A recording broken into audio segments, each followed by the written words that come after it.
Salam əziz abituriyentlər və müəllimlər. Bugünkü mövzumuz Xəzər xaqanlığıdır. Vaxt itirmədən keçək mövzumuza. İlk öncə Xəzərlərin və Barsillərin yürüşlərlə tanış olaq.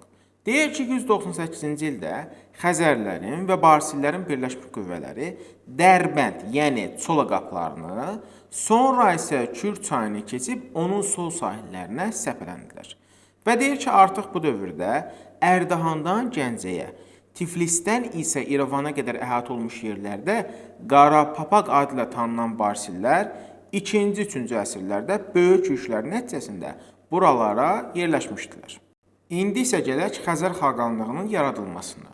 Xəzər xaqanlığı 7-ci əsrin ortalarında Qərbi Göytürk xaqanlığı süqut etdikdən sonra onun ərazilərində yaranmışdı.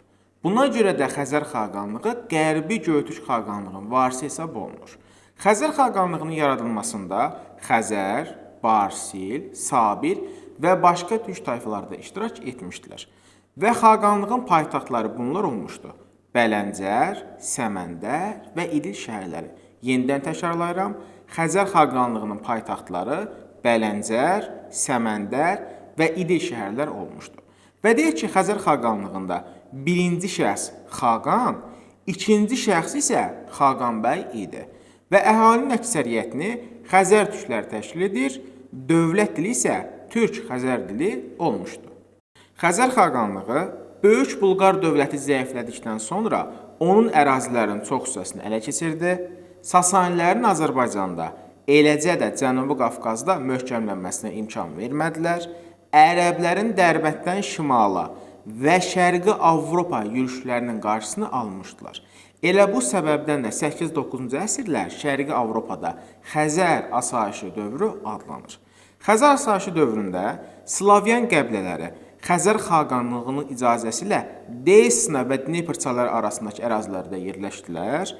Cənubda ərəb qoşunlarla uzun sürən müharibələr aparan Xəzərlər şimala doğru çəkildilər.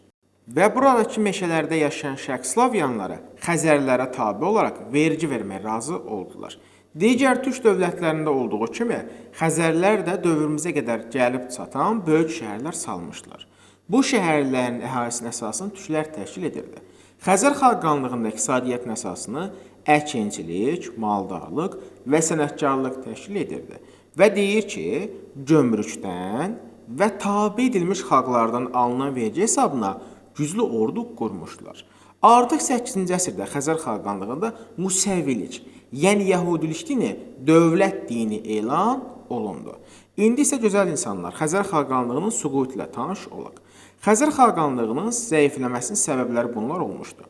1. Ərəb xilafəti ilə aparılan və 200 ilə yaxın davam edən müharibələr. 2. Peçeniklərin hücumu. 3. Dini pərakəndəlik. Bütün bu amillər 10-cu əsrin ortalarında Xəzər xaqanlığının zəifləməsini gətirib çıxartdı. Və ən sonda isə Kiyev knyazı Svyatoslav 965-ci ildə Xəzər xaqanlığına qarət yürüşlər təşkil edərək, xaqanlığın sonuncu paytaxtı İdil və digər şəhərlərə qarət etdi. Bununla da Xəzər xaqanlığı süqut etdi.